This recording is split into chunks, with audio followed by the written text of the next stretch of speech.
అందరూ బాగున్నారు కదా? నూతన సంవత్సరం ఎంజాయ్ చేద్దాం. మంచిది. మరి ఈరోజు మొట్టమొదటిగా సమయాన్ని ఇచ్చినటువంటి దేవునికి మీ అందరికీ మరి ఈరోజు అన్నది పుట్టినరోజు. మరి అన్నని ఇంతవరకు దేవుడు సజీవులకు ఉంచినందుకు వందనాలు స్తోత్రాలు చెల్లిస్తాం. ఒక మాట చదువుకొని మనం ముందుకు వాక్యానికి వెళ్ళిపోదామండి. ప్రార్థన చేసుకొని ఒక మాట చదువుకోండి.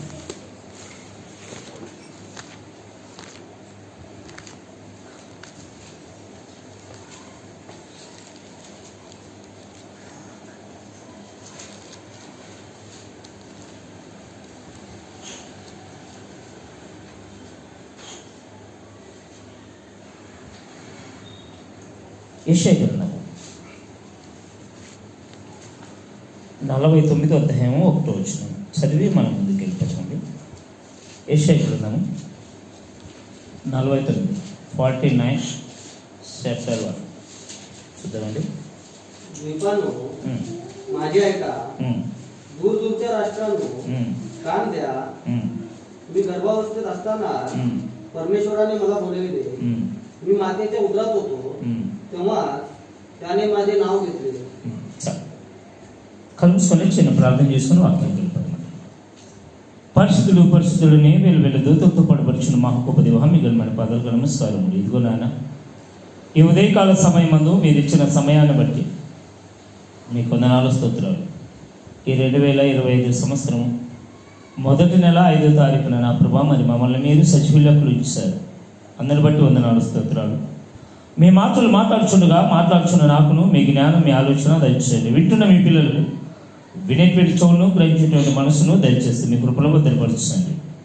నా ప్రభా మాట్లాడే ప్రతి మాట చాలా శ్రద్ధగా విని భయము భక్తి కలిగి జీవించడానికి మీ పిల్లలకు మీరు తోడుగా నడిపిస్తారని యేసుక్రీస్తు అతి శ్రేష్టమైన నామములో అడిగి వెడికించు నా పరమ తండ్రి, ఆమేన్. చాలా జాగ్రత్తగా చూసుకోవాలి. ఎందుకంటే ఒక్కొక్క దినము గడిచిపోతుందంటే మనకు అర్థమైపోవాలి ఏమిటి, మనము మరణానికి దగ్గర అవుతాం. ఇది గుర్తుపెట్టుకోవాలి. మనం ఏం చేస్తామంటే పుట్టినరోజు వచ్చిందని, పండగ వచ్చిందని ఎంజాయ్ చేస్తాం. కానీ ఎంజాయ్ చేయాలి, నేను వద్దట్లేదు. కానీ మనం చేసిన దాంట్లో మనకు వచ్చే ఫలితం ఏమిటి, నష్టం ఏమిటి, ఖచ్చితంగా ప్రతి విషయంలో పదే గుర్తు చేసుకోవాలి. కొన్ని విషయాలు ఈరోజు గడిచిపోయింది, రేపు వస్తుంది అంటే అర్థం ఏమిటి, మన వయసు అయిపోతుంది, మన బలహీనత పడిపోతున్నాం, మన శక్తి కోల్పోతున్నాము, మన మరణానికి మనము దగ్గరైపోతున్నాము అని గుర్తు చేసుకోవాలి. అర్థమవుతుందా? ప్రతి మనిషి కూడా, అన్నే కాదు, ప్రతి మనిషి కూడా మన బర్త్డే జరుపుకుంటున్నా, ఏం చేసుకుంటున్నా ఈ రోజు గురించి మనం ఆలోచించేయాలి. కానీ ఈ గడిచిన దినాల్లో మనకు వచ్చే లాభం ఏంటి, నష్టం ఏంటి ఖచ్చితంగా చూసుకోవాలి. ఖచ్చితంగా దేవుడు మనకు ఒక జీవితాన్ని ఇచ్చాడు. ఈ జీవితము చాలా విలువైంది, చాలా ప్రాముఖ్యమైనది. అన్నిటికంటే శ్రేష్టమైనది ఏంటంటే చాలా చిన్నది కూడా. అర్థమవుతుందా? మనం ఏమనుకుంటాం, 60-70 సంవత్సరాలు ఎక్కువైపు అనుకుంటాం. ఈ శరీరాన్ని వదిలేసిన తర్వాత ఆత్మ కోటి సంవత్సరాలు దేవునితోనే ఉండాలి, కాలంతో అగ్నిగుండంలో సాతానుతోనే ఉండాలి, ఎక్కడ ఒక చోట ఉండాలి. ఆ కాలాన్ని, ఆ యొక్క సమయాన్ని బట్టి చూస్తే ఇప్పుడు మనం జీవించుతున్న జీవితం ఎలాంటిది, తోడును చిన్నది. అందుకే భక్తుడు ఇక్కడ మాట్లాడితే ఉంటున్నాడు. మరోసారి ఆ మాట చదువుకొని మనం వెళ్ళిపోవాలి. माझे ऐका, दूरदूरच्या राष्ट्रांनो कान द्या. मी गर्भावस्थेत असताना परमेश्वराने मला बोलविले. मी मातेच्या उदरात होतो तेव्हा त्याने माझे नाव घेतले. నేనేమంటున్నా చూడండి, దీన మనసుకులారా నా మాట వినుడి. దీన మనసులు అంటే ఏమిటి?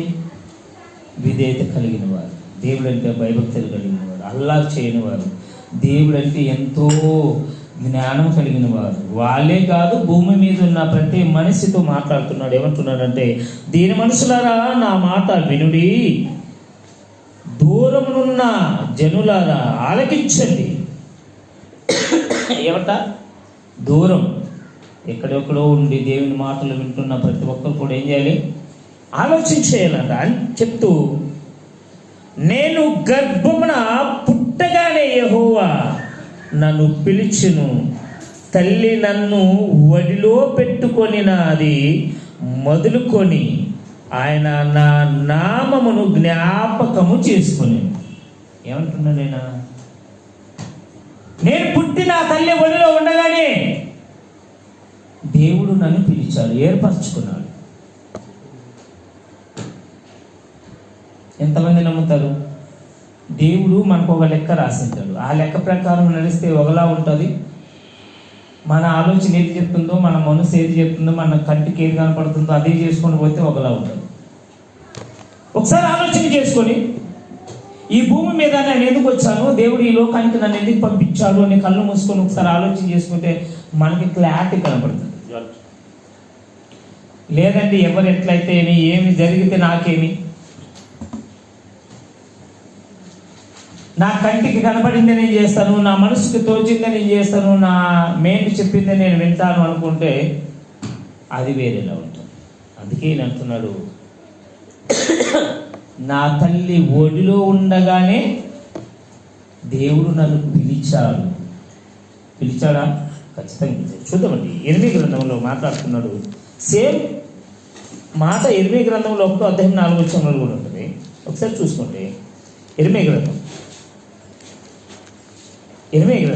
సరే చూద్దామండి. 1:4 సేమ్ ఇదే టాపిక్ ఉంటుంది.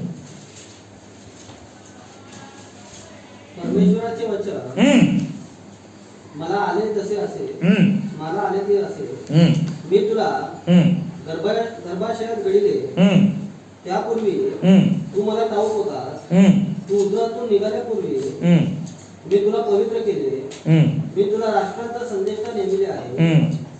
तेव्हा मी म्हणालो, अहो प्रभू परमेश्वर, पहा मला बोलावयाचे ठाऊक नाही, मी केवळ बाळ आहे.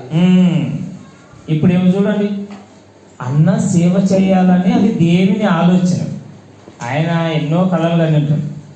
మనం ఒకటి అనుకుంటే దేవుడు ఒకటి చేస్తాడు. కానీ మనం ఆలోచన చేస్తాం, ఏదో జాబ్ చేయాలి, మేము అది చేయాలి, ఇది చేయాలి అనుకుంటారు. కానీ దేవుని ఏర్పాటుని ఎరిగి ఆలోచన చేస్తే దేవుడు ఎన్నుకున్నట్లుగా మనం అనుకుంటాం. ఇప్పుడు పెద్ద పెద్ద చదువు చదివిన వాళ్ళు కూడా బైబిల్ చదవలే కదా, ఇది గుర్తుపెట్టుకోవాలి. పేపర్ కాదు ఇది. డిగ్రీ, డిప్లొమా ఏది చేసిన వాడైనా అప్పుడప్పుడే బైబిల్ని అర్థం చేసుకోలేడు. ఎందుకంటే ఈ బైబిల్ చదవాలంటే పరిశుద్ధాత్మ సహాయం ఎంత అవసరం మనకు. కానీ దేవుడు ప్రతి ఒక్కరిని తల్లి గర్భంలో ఉండగానే పడగానే పిలుస్తాడు. ఎవరైతే దాన్ని అంగీకరిస్తారో, దాన్ని యాక్సెప్ట్ చేస్తారో, దాన్ని ఆలోచన చేస్తారో వాళ్ళు మాత్రమే ఫాలో అయిపోతారు. ఎవరైతే కంటికి కనపడింది చేసుకుంటూ పోతారో, లేకపోతే నాకు నచ్చింది నేను చేయాలి, నాదొక గోల్ ఉంది, నాదొక డ్రీమ్ ఉంది అనుకుంటారో, వాళ్ళు ఏమైపోతారంటే వాళ్ళ దారిలో వెళ్ళిపోతారు. కానీ ఇక్కడ ఏమంటున్నాడంటే, ఇక్కడ చూడండి, యెహోవాకు నాకు ప్రత్యక్షమయ్యేలాగా సెలవిచ్చును, గర్భంలో నేను నిన్ను రూపింపకమునిపే. నేను ఏమంటున్నాడు, తల్లి గర్భములో నీవు ఇంకా కాలు చేతులు కలగక మొదలే, తల్లి గర్భములో నీవు, నీ కన్నులు, నీ యొక్క దృష్టి కలగక మొదలే నేను నిన్ను ఏర్పరచుకున్నాను. ఏమంటా, నీవు పుట్టి పెద్దవాడై పలాని జనానికి నేను నాను చెప్పినటువంటి మాటలు నువ్వు చెప్పాలని ఎప్పుడు అన్నగారు వాళ్ళ అమ్మ గర్భములు ఉన్నప్పుడు దేవుడు ఏర్పరచుకున్నాడు. అన్న ఆలోచన కంటే మించినది దేవుని ఆలోచన. కాబట్టి ఏమైపోయిందంటే ఈరోజు సేవ చేయడానికి దేవుడు అవకాశం ఇచ్చాడు. లేదంటే ఎన్నో పనులు చేసుకోవచ్చు, వేరే ఎన్నో పనులు ఉంటాయి. కానీ మనము మన మనసుకి నచ్చింది చేసుకుంటూ పోతే రేపు పొద్దున ఏం జరుగుతుందో తెలియదు. కానీ ఒకసారి దేవునికి నచ్చింది చేస్తే మనము ఏడ ఉంటామంటే మనం ఎప్పుడు కూడా ఊహించలేము, అంత ఉన్నంత స్థాయిలో ఉంటాం. నాకు తెలిసి ఈ భూమి మీద అన్నిటికంటే గౌరవమైనటువంటి పదవి, అన్నిటికంటే శ్రేష్టమైనది, అన్నిటికంటే ప్రాముఖ్యమైనది ఏదైనా పదవి ఉందంటే అది పాస్టర్ పదవి. వాడు ఎంత లేచిన వాడైనా సలాం కొట్టాల్సింది. సేవ అంటే మామూలు కాదు. అవసరమైతే ప్రాణమైన పెట్టాలి, అవసరమైతే నశించిపోయి ఆత్మను రక్షించాలి. మిగతా ఎన్ని ఉంటాయి చూడు పదవులు, శరీరాన్ని కాపాడుకోవడానికి, లేకపోతే ఈ శరీరంలో సుఖాన్ని సంతోషపెట్టడానికి కానీ ఈ పాస్టర్ జాబ్ అనేది ఏమిటో తెలుసా? నశించుచున్న ఆత్మను రక్షించేది. అన్నిటికంటే శ్రేష్టమైన పదవి, అన్నిటికంటే గొప్పది. మీకు తెలుసు లేదు, ఎంత పెద్ద పదవిలో ఉన్న అధికారైనా దేవుని గురించి తెలిసిన వారు, భయభక్తులు కలిగిన వారు అయితే వాళ్ళు ఏం చేస్తారు తెలుసా? పాస్టర్ అని కానీ ఎంతో రెస్పెక్ట్ ఇస్తారు. అన్న మేము కోర్టులో పనిచేస్తున్నాం. ఈ జిల్లాల మొత్తంలో 80 మంది అంటే 80 మంది జడ్జిలు ఉన్నారు. 80 మంది జడ్జిల్లో మేము పనిచేసే ఆయన ఇంట్లో ఆయనే అందరికీ పెద్ద పెద్ద నీరవ్ మోడీ, విజయ్ మాల్యా అలాంటి వారికి ముంబైలో ఆయనే తీర్పిచ్చాడు. అంత పెద్ద జడ్జు ఇక్కడ ఉన్నాడు.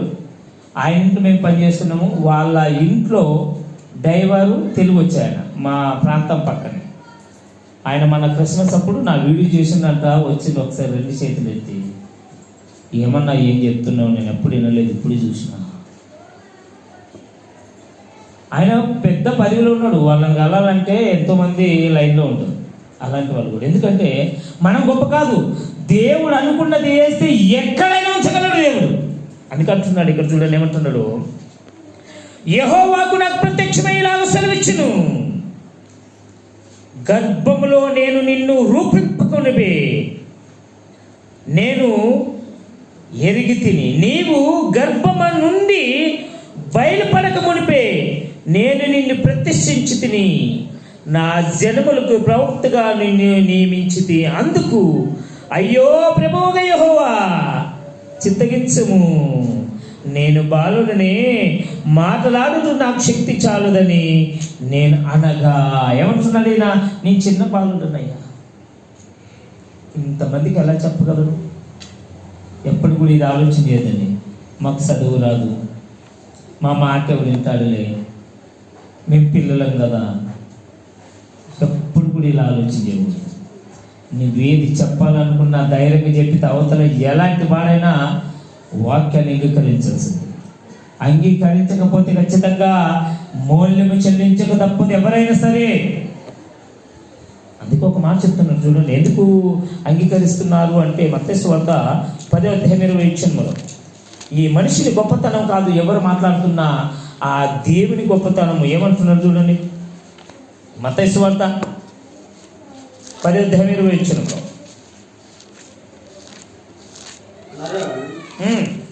बोलणारे तुम्ही नाही, तर तुमच्या पित्याचा आत्मा आज तुमच्या ठाई बोलणारा आहे. ఏమంటున్నాడు?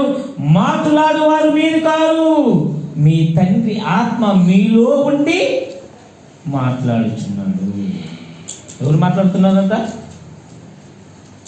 దేవుడు మనలో ఉండి మాట్లాడిస్తున్నాడు కాబట్టి, దేవుడు మనలో ఉండి నడిపిస్తున్నాడు కాబట్టి నీవెక్కడికి పోయినా నీ తల ఎత్తుకునేలానే దేవుడు చేస్తాడు.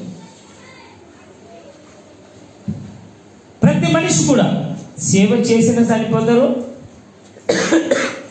సేవ చేయకపోయినా చనిపోతారు. దేవుని నమ్మిన చనిపోతారు, దేవుని నమ్మకపోయినా చనిపోతారు. కానీ చనిపోయిన తర్వాత నీ స్థానం ఏంటి, ఎక్కడుంటున్నావు, అది తెలుసుకోవాలి. ఎందుకంటే దేవుడు ఒక్కొక్క క్షణాన్ని మనకి ఇస్తున్నాడు, ఒక్కొక్క నిమిషాన్ని మనకి ఇస్తున్నాడు. ఒక్కొక్క నిమిషము, ఒక్కొక్క క్షణం కూడా ఎంతో ప్రాముఖ్యము, మనకి ఎంతో ప్రాముఖ్యము, ఎంత అవసరము. ఎన్నో విలువైనటువంటి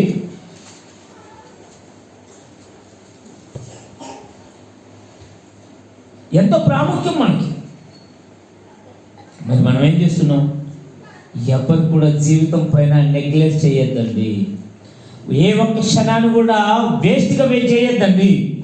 మీరు చేసే ఏక వేస్ట్ పని మీ జీవితానికి అంత ముగించే పనిగా ఉండకూడదు.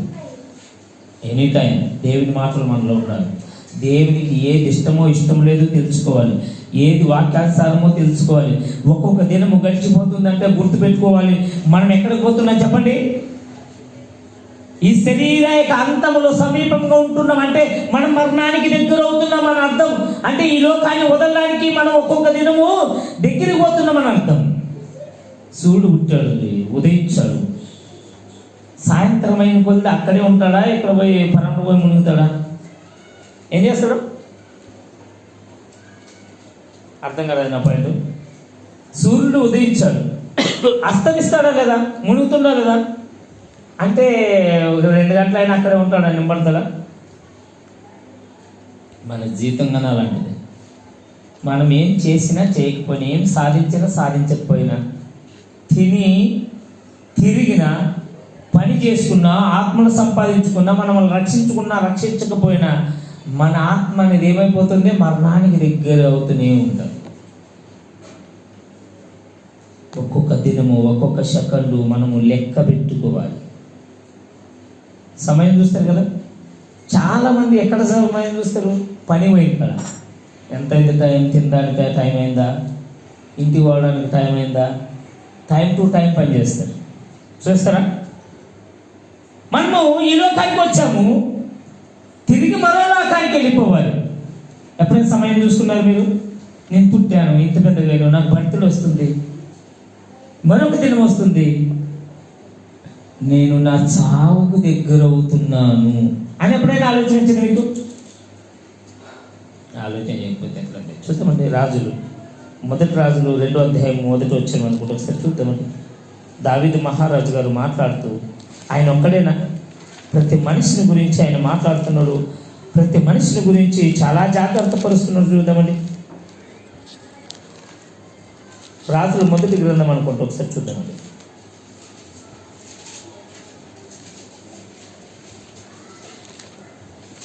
రెండో అధ్యాయం, రాజులు మొదటి గ్రంథము 2వ అధ్యాయం అనుకుంటే ఒకసారి చూద్దామండి.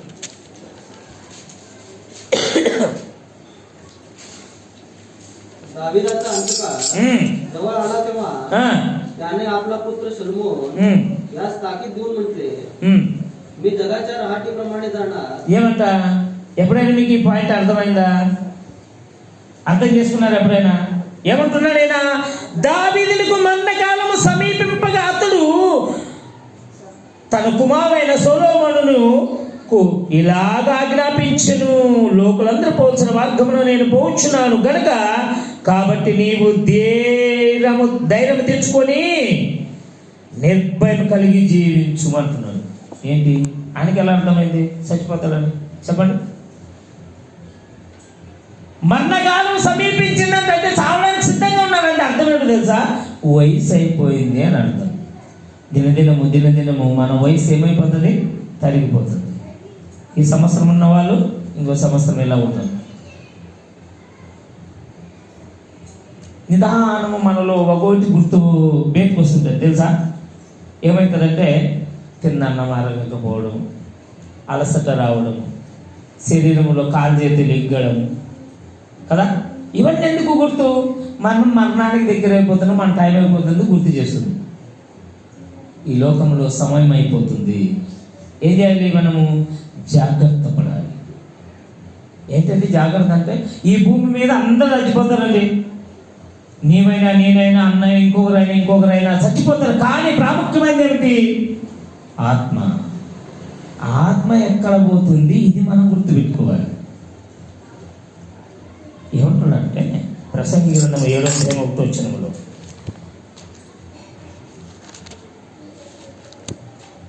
ఎందుకు ఈ మాట అనడానికి కారణం ఏమిటి? ప్రసంగి గ్రంథం 7వ అధ్యాయం 1వ వచనం చూడండి. మనం ఎప్పుడైనా మాటలు ఆడుతున్నప్పుడు, వాక్యాలు చదువుతున్నప్పుడు చాలా చక్కగా అర్థం చేసుకోవాలి. పదే చదవాలి కూడా. ఏమంటున్నారు చూడండి. सुवासिक अत्तरा नाव लौकिक बरा, जन्मदिनापेक्षा मृत्यूदिन बरा. ఇక్కడ చూడండి, మీకేమర్థమైంది దీంట్లో? సుగంధ తైలము కంటే మంచి పేరు మేలు, ఒకరి జన్మదినం కంటే మరణదినం మేలు అంటే అర్థం ఏమిటి చెప్పండి? అత్తరు, సుగం, సెట్ చాలా ఖరీదైంది, ఇప్పుడు చాలా సీదవుతుందండి. దానికంటే శ్రేష్టమైంది ఏమిటో తెలుసా? వీడు చాలా మంచోడండి అనిపించుకోవడం మంచిదండి. అర్థమవుతుందా? ఒకసారి యేసుక్రీస్తు ప్రభువు ఇలా కూర్చుంటే ఒక ఆయన వచ్చి ఏం చేస్తుంది తెలుసా? అత్తరు విలువైనటువంటి నూనె తెచ్చి ఏం చేస్తుందంటే ఆయన పాదాలకు తుడిసి ఇలా తన ఇంటితో తుడుస్తుంటే యూదా గారు వచ్చి అంటారంటే, ఏంటి ఇంత విలువైనటువంటి అత్తర్ని వేస్ట్ చేస్తున్నారండి, అమ్మితే పైసలు వస్తాయి కదా అన్నప్పుడు యేసుక్రీస్తు ప్రభువు చెప్పిన మాట ఏంటో తెలుసా? చాలా సమయం ఉంది, నీ దగ్గరే దుడ్డు సరిచింది, ఆమె సేవ్ చేసుకునే అవకాశం వచ్చింది, సేవ్ చేసుకోండి కదా. అది అర్థం ఏమిటో తెలుసా? యేసుక్రీస్తు ప్రభువుని మరణానికి సిద్ధం చేస్తుందని. ఇక్కడ ఏమంటున్నాడు? ఒకరి జన్మదినం కంటే మరణ దినం మేలు, ఒకరు పుట్టిన దినం కంటే సచ్చిన దినం మేలు అంట. అంటే అర్థం ఏమిటో తెలుసా? వాడు పుట్టి ఎన్ని అనార్థాలు చేస్తాడో తెలియదు, పుట్టి ఎలా ఉంటాడో తెలియదు, ఎలా బ్రతుకుతాడో తెలియదు. సచ్చినాడు మంచివాడు అనిపించుకోవడం చాలా గొప్పది. పలానా ఆయన ఉండండి చాలా మంచివాడు, దేవుడు అంటే భయభక్తులు కలిగిన వాడు, మనుషులంటే మర్యాద కలిగిన వాడు, చాలా పేరు కలిగిన వాడు. సచ్చినప్పుడు నువ్వెంత సంపాదించేవే, ఏమేం కట్టేవా అని ఎవడాడు గుర్తుపెట్టుకోండి. నిజాలన్నీ ఎప్పుడు వస్తాయి తెలుసా? ఎవరైనా చనిపోతే ఆ ఇంటి దగ్గరికి పోతే అప్పుడు వస్తాయి. ఇది చాలా దుర్మార్గుడండి, బాగా చనిపోయాడు. ఎందుకు? వాడు కోట్ల సంపాదన, వాడు ఎన్నో కోట్లు సంపాదించిన వీడు దుర్మార్గుడండి అంటారు. ఎందుకు తెలుసా? వాడు పెట్టినటువంటి బాధ అప్పుడు దొక్కుతారు. ఎందుకంటే ఎదురు అంటారు కదా, డబ్బున్నవాడు కదా, ఏదైనా చేస్తాడు కదా, పేరున్నవాడు కదా, పలుకుబడి ఉన్నవాడు కదా. మరణించిన తర్వాత ఏమంటాడంటే వాడికి తగిన చేస్తే జరిగింది అంటే అందరూ చచ్చిపోతారు కదా. అందుకే అంటున్నాడు, పుట్టిన దినము కంటే, మనం తల్లి గర్భములో నుండి వీటికి వచ్చిన దినము కంటే శ్రేష్టమైనది ఏదైనా ఉందంటే అది మనం ఈ లోకాన్ని వదిలేసిన దినమై ఉండాలి. మరేంటి? అలా ఉండాలంటే ఏం చేయాలి? దేవుడంటే భయభక్తులు కలిగి దేవుని వాక్యానుసారంగా ఉండి దేవుడు ఏది కోరుకుంటాడు అది మనము ఎరిగి ఉండాలి. ఆ ప్రకారం మన జీవితాన్ని మనము మార్చుకోవాలి. ఇలా చెప్పడానికి కారణం ఏంటి? సుగంధ తైలం కంటే మంచి పేరు మేలు, ఒకరి జన్మదినం కంటే, ఒకడు పుట్టిన దినం కంటే వాడు చచ్చిన దినమే మేలు. అంటే నీవు చచ్చిన తర్వాత ఎలాంటి వాడువో నీ గురించి రియాలిటీ అప్పుడు వెతికి వస్తుంది, నీ విన్నా వినకపోయినా. అర్థమవుతుందా? ఎప్పుడైనా విన్నారా మీరు? ఈ మాటలు విన్నారా? చాలాసార్లు వినింటారు. ఎందుకు? సచ్చినాడే మన నిజ స్వరూపం ఏంటో గుర్తయిపోతుంది. సచ్చినాడే మనం ఎక్కడ పోతామో మన గురించి కూడా మనకు గుర్తయిపోతుంది. అందుకని చాలా జాగ్రత్త. చూడండి, కీర్తనలు కదా,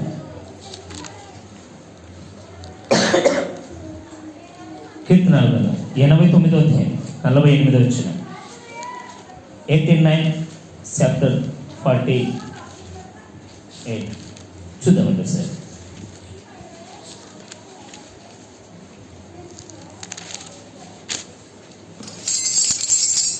कोण मनुष्य आहे की जो जिवंतच राहील, मृत्यू पावणार नाही, अधोलोकाच्या कब्जातून आपला जीव कोण सोडवेल? ఇక్కడ సవాలు ప్రత్యుత్తరం రెండు ఉన్నాయి. మీరు గమనించారో లేదు, చాలాసార్లు నాకు చాలా ఇష్టం ఈ మాట. పదే పదే చాలా చోట్ల ఎక్కువ చదివిస్తుంటాను ఈ మాట. ఎందుకు తెలుసా? మనిషికి ఆన్సర్ ఇక్కడే ఉన్నది, జవాబు ఇక్కడే ఉన్నది, కానీ క్వశ్చన్ కూడా ఇక్కడే ఉన్నది. ఏమంటున్నాడు ఆయన? మరణము చూడక బ్రతుకున్నాడు ఎవడు అంటే భూమి మీద శరీరములు ప్రాణము కలిగిన ఎవడని కానీ చావకుండా ఈ భూమి మీదే సదాకాలం ఉన్న వారు ఎవరైనా ఉన్నారా? ఇదిగో నా నేను సంవత్సరాలని డేట్ రాసుకొచ్చిన వాళ్ళు ఎవరైనా ఉన్నారా? ఎవరు లేరు. కానీ కింద ఏమంటున్నారు చూడండి, చాలా ప్రాముఖ్యమైన విషయం ఇది. ఎందుకు తెలుసా? ఈ శరీరములు అందరూ చనిపోతారు, అందరూ మరణిస్తారు. దాని గురించి కదా ఆయన బాధపడుతుంది. ఇక్కడ ఏమంటున్నాడంటే మరణము చూడక బ్రతుకున్నాడే దేవుడు పాతాళ వశము కాకుండా, పాతాళానికి పోకుండా, నరకంలో పోకుండా ఎవడు తన్ను తాను కాపాడుకుంటాడు? ఎవరిని వాళ్ళే కాపాడుకోవాలి. నేను నీవే, నన్ను నేనే, ఎవరిని వాళ్ళే రక్షించుకోవాలంటే అర్థం ఏమిటి? ఈ శరీరములు ప్రాణము కలిగి ఉన్నప్పుడే శరీరములు ఇచ్చినటువంటి ప్రాణానికి విలువైన తెలుసుకొని ఎలా నడుచుకోవాలి, దాని ప్రకారం నడిచినప్పుడు మనం ధన్యులు. ఈ భూమి మీద చావు గురించి భయపడకూడదు. మనకేంటున్నది? చచ్చిపోతామని మనం బిల్లబిల్లలాడిపోతాం అంతే. బాధ, భయము, ఉండిన ఆస్తులను అమ్మని కానీ ఈ శరీరాన్ని దక్కించుకోవాలి, ఇంకా చాలా దినాలు సుఖంగా ఉండాలనే యొక్క ఆలోచన. కానీ దేవుడు ఏమంటున్నాడు? మరణము చూడక బ్రతుకున్నాడు ఎవడు? ఎన్ని దినాలు బ్రతకాలనుకుంటున్నావు? మనిషి ఎన్ని దినాలు బ్రతకాలనుకుంటాడు? శరీరంలో శక్తి ఉన్నంత వరకు, యవనంలో ఉన్నంత వరకు, ఇంటి వారందరూ బాగు చూసేంత వరకు. ఒకసారి ఈ శరీరము సహకరించకపోతే, ఒకసారి కడుపులు పెట్టిన పిల్లలు తిండి పెట్టకపోతే మన పరిస్థితి ఏంటి? ఎప్పుడైనా అర్థం చేసుకున్నారా? 80-70 సంవత్సరాలు ముసలి వాళ్ళు పోయి అమ్మ ఇంకా ఎన్ని సంవత్సరాలు బ్రతకాలని అడిగితే ఏం చెప్తారు చెప్పండి? నీ పిచ్చి కాకపోతే ఏమయ్యా, మాదేముండదు.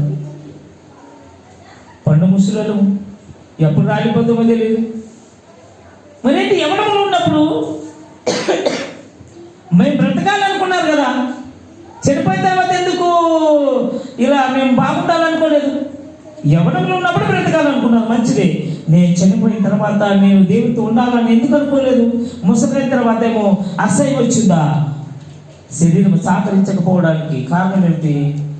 మనము బలహీనత పడిపోతున్నాము, మనం మరణానికి దగ్గర పోతున్నాము. అందుకంటున్నాడు, ఈ శరీరాన్ని అందరూ వదిలేస్తారు, కానీ ఎక్కడ పోతావు? నీవు నేను గుండెల మీద చేసుకొని ఒకసారి ఆలోచన చేసుకోవాలి. ఒక నిమిషం కళ్ళు మూసుకొని ఆలోచన చేసుకోవాలి. మనం చేసే పని, మనం మాట్లాడే ప్రతి మాట, మనం చేసే ఆలోచన ఏదని కానీ దేవునికి విరోధంగా ఉందా? నేను నిత్య నరకానికి పోతానా, నిత్య రాజ్యానికి పోతానా? ఎప్పుడైనా కానీ ఒకసారి ఆలోచన చేసుకొని ఏమంటున్నాడు? మరణం చూడక బ్రతుకునేవాడు పాతాళానికి పోకుండా, పాతాళ వశము, పాతాళ లోకానికి పోకుండా ఎవడు వాడిని వాడు రక్షించుకుంటాడు అంటే, శరీరంలో ప్రాణం కలిగి ఉన్నంత వరకు మనం చేయాల్సినటువంటి పని ఏమైనా ఉందంటే, మనం చనిపోయిన తర్వాత పాతాళానికి వెళ్ళకుండా మనం కాపాడుకోవడమే. నాకు తెలిసి ఈ శరీర మరణము చాలా సంతోషం. నానైతే నన్ను చచ్చిపోతే ఏడదని చెప్తాను. చచ్చిన తర్వాత ఎందుకు ఏడవాలి చెప్పండి? ఏడవాలంటే ఎప్పుడు ఏడవాలి? మనం బ్రతికుండగానే ఏడవాలి. ఏదైనా తప్పు చేస్తే ఎవరి గురించి అయితే ఏడవాలంటే మనం ఎప్పుడు ఏడవాలి? బ్రతుకున్నప్పుడే. ఇది సరైన మార్గం కాదు, ఇలా కాదు నాన్న, ఇలాగే నువ్వు కొడతావా, తిడతావా, ఏడుస్తావా? బ్రతికున్నప్పుడు నన్ను సచ్చిన తర్వాత మాత్రం ఏడుసు లాభం ఏంటి చెప్పండి? ఏమైనా లాభం వస్తుందా? చూద్దాం. ఎనిమిది గ్రంథం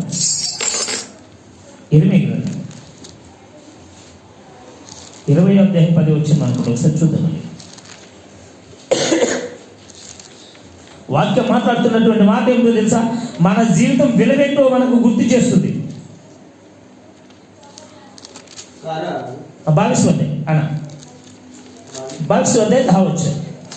22వ అధ్యాయం 10 వచ్చిన మన విలువేంటో మనకు గుర్తు చేస్తుంది. గుర్తుపెట్టుకోవాలి. ఈరోజు నీవైనా నేనైనా ఇక్కడున్న ప్రతి వారు ఎవరైనా సరే, నేను చెప్తున్న మాట ఏంటో తెలుసా? ఈరోజు నీవు చనిపోతావని కూడా గుండెల మీద చేసుకొని నిర్భయంగా ఉండాలి. ఎందుకో తెలుసా?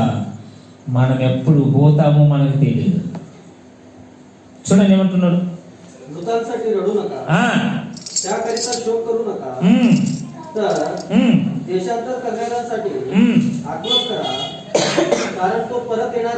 ఏమంట?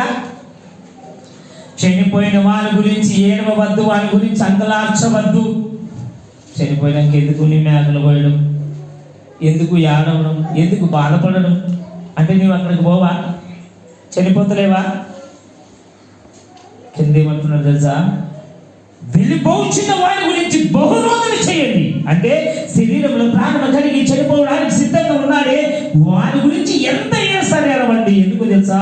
దేవుని వాక్యాలు సరిగుండి దేవునికి విరోధంగా ఉండకున్నట్లు, చనిపోయిన తర్వాత ఆత్మ నరకములు పడకున్నట్లు శరీరములు ప్రాణం కలిగి ఉన్నప్పుడే వారి గురించి బాధపడండి, ఏడవండి, ఖర్చు చేయండి. కానీ వాళ్ళు చనిపోయిన తర్వాత ఏ ప్రయోజనం చెప్పండి అంటున్నాడు. మొదటి మనం శరీరంలో ప్రాణం కలిగి ఉన్నప్పుడు చాలా జాగ్రత్తలు ఉన్నాయి. ఏమంటున్నారు చూడండి? చనిపోయిన వారి గురించి ఏడవద్దు, వారి గురించి అంగలార్చవద్దు. వెళ్ళిపోవచ్చిన వారి గురించి బహురోధన చేయడి. వాడు ఇకను తిరిగి రాడు, తన జన్మభూమి చూడడు. మళ్ళీ ఈ భూమి మీదకి రాడు. కుక్కై నక్కై పిల్లి ఇవన్నీ కొడతాడు అనుకోవడం అవివేకము. మరొకసారి వస్తాడు ఎప్పుడు తెలుసా? తీర్పు దినాన. తీర్పు దినం వచ్చినప్పుడు ఖచ్చితంగా సమాధిలో నిద్రించిన మొదటి మరణమైనటువంటి ఏబేలు గారు మొదలుకొని ఈ రోజు వరకు అంతము వరకు ఎంతమంది అయితే చనిపోతారో అందరూ కూడా ఒకరోజు రావాలి. ఏమంటున్నాడు? ఈ శరీర సావుని దేవుడు నిద్ర అన్నాడు. దీని గురించి భయపడద్దు, బాధపడద్దండి. బాధపడాల్సింది ఏమిటో తెలుసా? చనిపోయిన తర్వాత నా ఆత్మ ఎక్కడ పోతుంది? నేను సరైన మార్గంలో నడుస్తున్నానా లేదా? ముగ్గు చేస్తాను. చూద్దామండి దానియేలు గ్రంథం 12వ అధ్యాయం 2 వచనం 1-2 వచనాల్లో మాట్లాడుతున్నాడు. చూడండి, 1-2 వచనాల్లో మాట్లాడుతున్నాడు. दानिएल 12 अध्याय 1-2. त्या समयी तुझ्या लोकांचा कैवार घेणारा मोठा अधिपती जो मिकाएल तो उठेल. कोणतेही राष्ट्र निर्माण झाल्यापासून कधीही आले नाही असे संकट त्या समयी येईल. तुझ्या लोकांपैकी ज्यांची नावे वहीत लिहिलेली आढळतील ते सर्व त्यावेळी मुक्त होतील. भूमीतील मातीत निजलेल्यांचा मोठा जनसमुदाय उठेल. कित्येक वर्षकाळचे जीवन मिळण्यास आणि कित्येक अप्रतिष्ठा व सर्व काळाचा धिक्कार मिळवण्यास उठतील. ఏమంటున్నాడు ఇక్కడ? ఆ కాలమునందు నీ జనులు పక్షమున నిలబడుట, మహా అధిపతైన మికాయేలు వచ్చుట.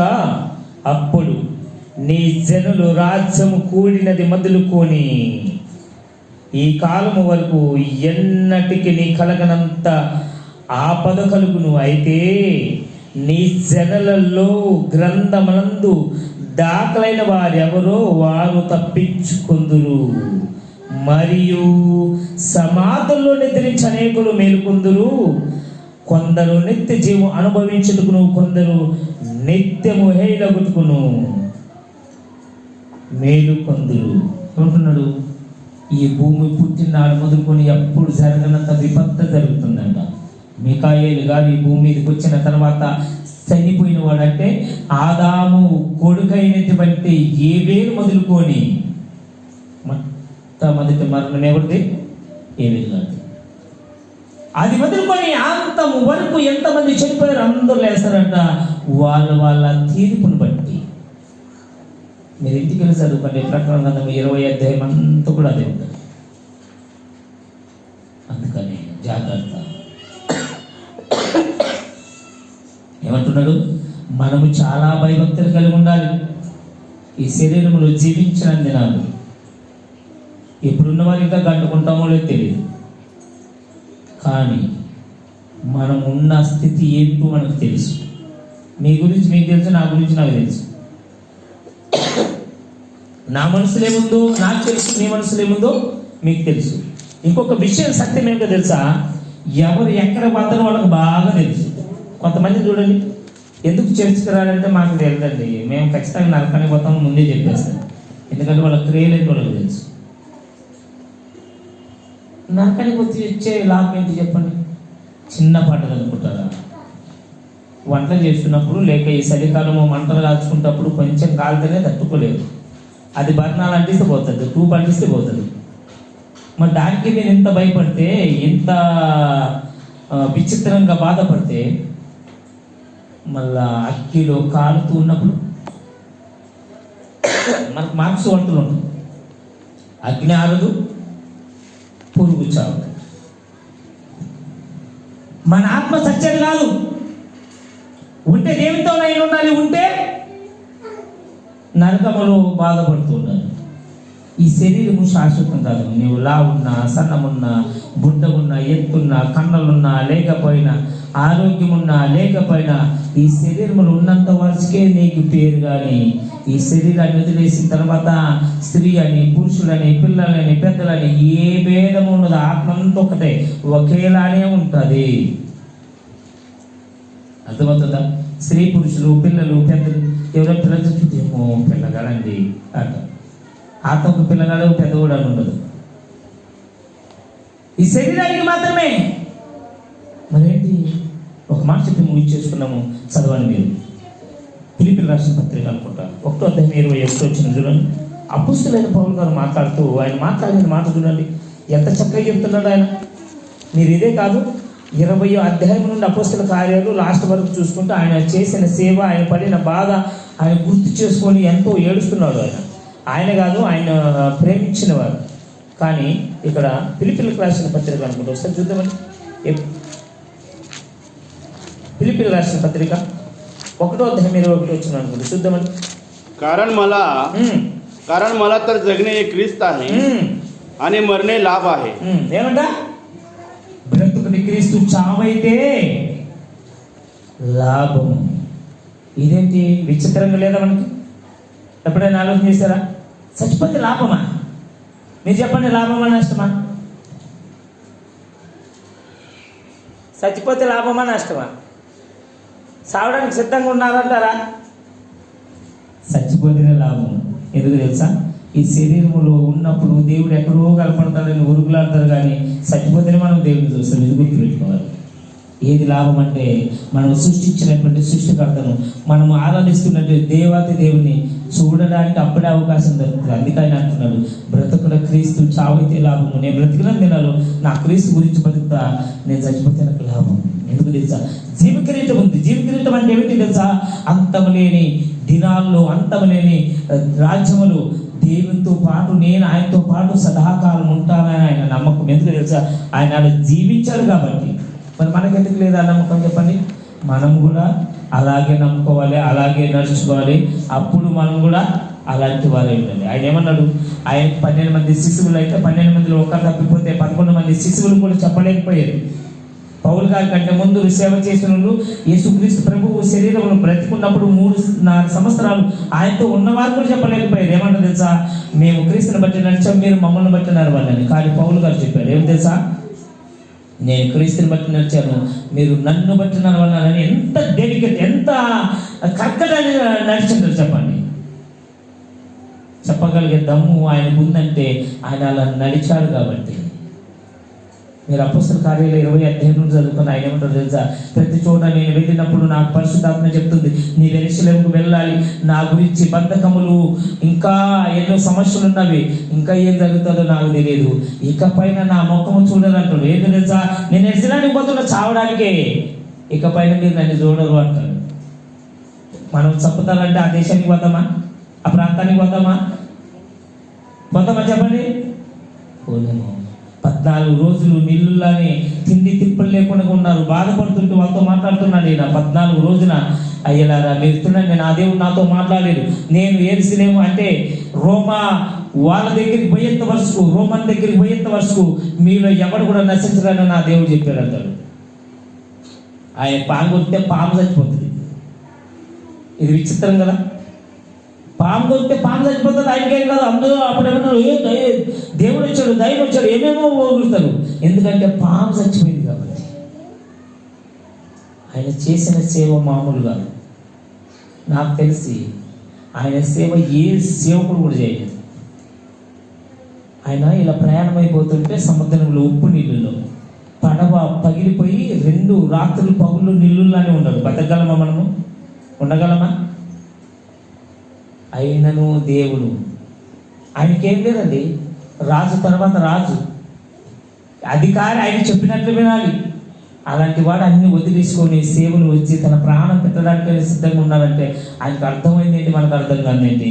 గుర్తు చేసుకోవాలి. బైబిల్ చదువుతున్నప్పుడు పేపర్ చదివినట్టు చదవాలి, చాలా జాగ్రత్తగా చదవాలి. ప్రతి వచనం మన గురించి రాయబడిందని మన ఆలోచనలు పెట్టుకుని చదివితే ప్రతిది కూడా మనకు అర్థమవుతాయి. ప్రతి మాట దేవుడు మన హృదయంలో ఫలించే ఆశీర్వదించి నడిపించిన కలుసుకొని ప్రార్థన చేస్తున్నాను. మహాపరిషుడున్న దేవా, మీకు మన పదవులకు నమస్కారం. ఇదిగో నాయన, ఇంతవరకు మాట్లాడిన ప్రతి మాట మీరు విన్నారని, మీ ఎందుకు భయభక్తులు కలిగి ఉన్న ప్రతి ఒక్కరు నా ప్రభ మరి ఎంతో జాగ్రత్త కలిగి ఉండడానికి సహాయం దయచేస్తారని. ఇదిగో నాయన, మీ కుమారుడు శాంతరాజన్నను ఇంతవరకు నా ప్రభ తల్లి గర్భంలో నుండి ఇంతవరకు మీరు కాచి కాపాడారు. ఇక ముందు కూడా నా ప్రభ మరి మీ చిత్తము ఏమిటో తెలుసుకొని నా ప్రభు ఇంకా అనేక విధాలుగా సేవ చేసి అనేకరికి మాదిరికరంగా ఉండి కన్నుమూసిన మరుక్షణమే మీతో ఉంటామన్న ధైర్యము, బాధ్యత, భయం కలిగి జీవించడానికి సహాయం దయచేయండి. ఆయనకు ఇచ్చినటువంటి పిల్లలను, కుటుంబాన్ని, నా ప్రభు ఆయన సతీమని, నా ప్రభు మరి ఈ సంఘాన్ని మీరు కాచి కాపాడండి, మీ కృపలో భద్రపరచండి. నా ప్రభు మీ కృపలో నా వాడుకండి. ఇదిగో మీరు ఇంతకాలము నా ప్రభు ఎలాగైతే కాచి కాపాడారు, ముందు కూడా ఇంకా అంతకు రెట్టింపుగా మీరు కాచి కాపాడండి. ఇదిగో మీరు సెలవిచ్చారు, నేను నిన్ను తలగా ఉంచుతాను కానీ తొక్కగా ఉంచనని మీరు సెలవిచ్చారు. నా ప్రభు మరి ఇదిగో ఈ సంఘాన్ని విచేతగా చెప్పుచుండగా అంచెలంచెలుగా ఎదిగించండి. నా ప్రభు మరి నన్ను నా ప్రభు మరి మీ జ్ఞానంలో ఇంకా అధికంగా వాడుకొని నా ప్రభు ఇంకా అనేక విషయాలు నేర్చుకొని నేర్పడానికి మీ సహాయం దయచేస్తారని, మీ కృపను భద్రపరుస్తారని యేసు క్రీస్తు శ్రేష్టమైన నామములో అడిగి నా ప్రభు తండ్రి. ఆమేన్. God bless you.